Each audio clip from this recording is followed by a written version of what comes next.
Bonjour, je m'appelle Jean-Philippe Gervais et je suis économiste agricole principal chez Financement agricole Canada. Je discuterai aujourd'hui de la conjoncture économique en Europe, de la sécheresse aux États-Unis ainsi que des prix des produits de base et de leurs répercussions sur l'agriculture canadienne.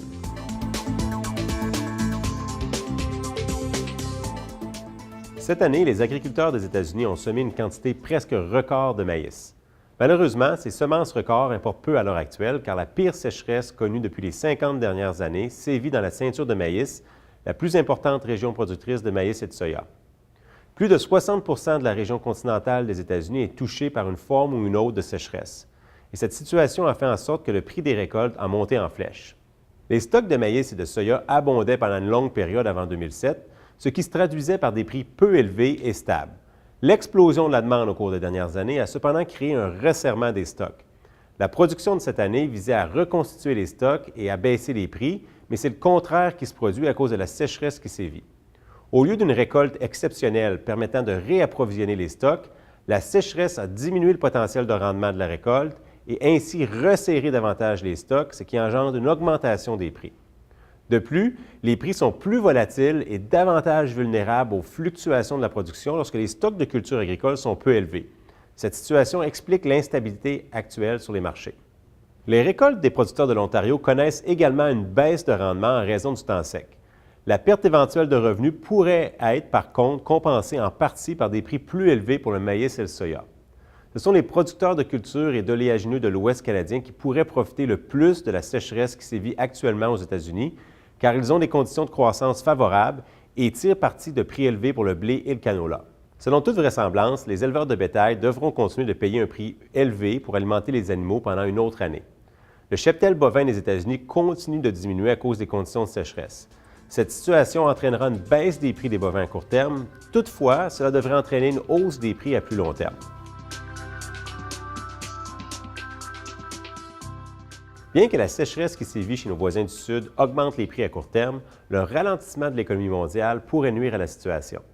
Alors que les conditions économiques demeurent solides au Canada, la croissance économique des États-Unis piétine et les pays de l'Europe connaissent des difficultés, à l'exception de l'Allemagne, dont l'économie se porte relativement bien. L'Espagne, la Grèce, l'Italie continuent d'enregistrer des ralentissements. La crise de la dette a manifestement des répercussions négatives sur l'économie de la Chine, car l'Europe est son principal marché d'exportation. De plus, le taux de chômage grimpe en Europe et les perspectives d'emploi sont peu prometteuses. La crise européenne risque de perdurer car les dirigeants ne parviennent pas à régler les problèmes liés à la productivité et aux finances publiques. La Banque du Canada a récemment publié son rapport sur l'économie mondiale dans lequel elle prévoit que la timide croissance des économies américaines et canadiennes va se poursuivre au cours des prochains mois. La Banque prévoit cependant que l'économie européenne continuera de se contracter pendant le reste de l'année et que la croissance de la Chine continuera d'afficher un ralentissement, quoiqu'à un faible rythme. La Chine demeurera l'une des économies mondiales connaissant la croissance la plus rapide, mais un ralentissement de la croissance pourrait entraîner une baisse des prix des produits de base du Canada. En somme, les préoccupations d'ordre météorologique vont continuer à dominer les nouvelles du marché. Contrairement à la météo, le ralentissement des économies émergentes, comme celle de la Chine, l'Indonésie, le Vietnam, pourrait au final avoir des répercussions à long terme sur les résultats nets des producteurs et des agro-entrepreneurs.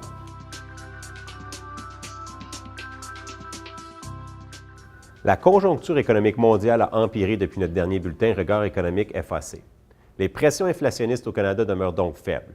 Le ralentissement de la croissance économique mondiale a provoqué un déclin mondial des prix de la plupart des produits de base, à l'exception des produits agricoles, dont les prix demeurent vigoureux. L'inflation au Canada devrait rester peu élevée pour le reste de 2012, soit légèrement inférieure à la cible de 2 de la Banque du Canada.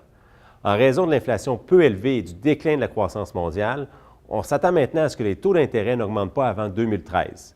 D'autres banques centrales à travers le monde ont diminué leur taux d'intérêt directeur pour stimuler l'économie. Il est peu probable, à moins d'un effondrement en Europe, que le Canada emboîte le pas. Il est important de surveiller de près les pressions inflationnistes, car une fois que la montée sera enclenchée et que la croissance économique mondiale retrouvera son élan, il se peut fort bien que la Banque du Canada hausse son taux d'intérêt directeur. Vous pouvez regarder notre vidéo « Demandez à un expert » pour vous renseigner sur le sujet de l'inflation et son impact sur l'agriculture qui est disponible sur la page multimédia du site web fac.ca.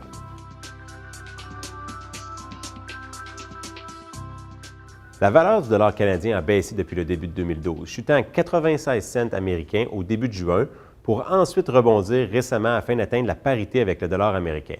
La solidité de notre économie attire des investissements au Canada et contribue à la hausse de la valeur du EUR. Compte tenu des perspectives peu reluisantes pour les produits de base, à l'exception du secteur agricole, la Banque du Canada prévoit que le dollar restera juste en deçà de la parité avec le dollar américain pour la fin de 2012.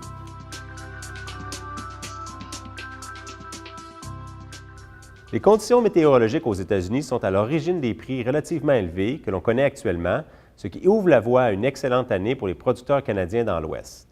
Les éleveurs de bétail devront de nouveau composer avec des coûts élevés de finissage, et ce bien que les perspectives à long terme demeurent positives. L'économie du Canada est forte et les prix des céréales sont solides.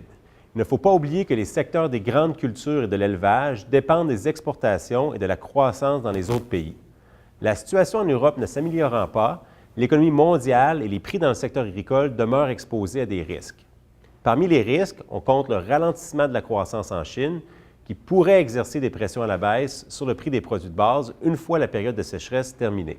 Dans le climat actuel, il est essentiel que les agro-entrepreneurs sachent gérer les risques en ce qui concerne les prix liés aux intrants et aux extrants et se préparer à d'éventuels ralentissements. Pour traverser les périodes de volatilité, il est utile d'élaborer un plan de commercialisation et de l'exécuter.